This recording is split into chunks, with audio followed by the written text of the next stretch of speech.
Hi everyone. So one of the most important things to understand about landscaping is how to properly install a plant. There are a few key things to look out for, and in this video we're going to walk you through the entire process. So first things first, the hole. When you dig the hole, you want to aim for about twice the size of the plant that you are installing. This loosens up the surrounding soil, making it easier for the plant to set its new roots.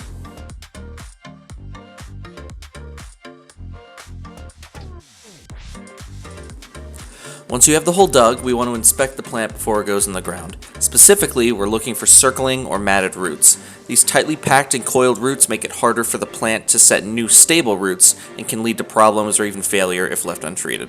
What we want to do is simply cut or pull apart the root ball so that new central roots can grow out into the soil.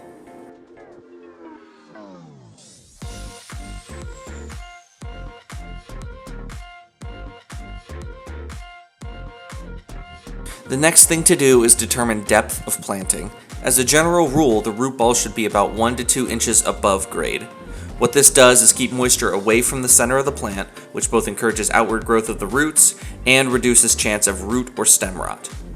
This is especially important for plants like the kunti because they do not tolerate inundation of water to the roots for extended periods of time. For larger specimens, a berm may be necessary to contain and concentrate the water on the root ball. Larger plants require more water for establishment, so this is a common practice to ensure the plant's success. Clip away any broken or dead branches to tidy up, and don't forget to water in your new plant.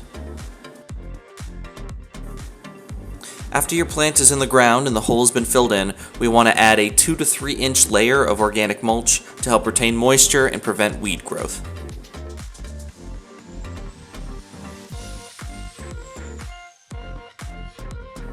And that's it. Some plants have additional requirements like soil amendments, but following these basic steps will ensure that your plants get installed properly so that they can live their happiest life.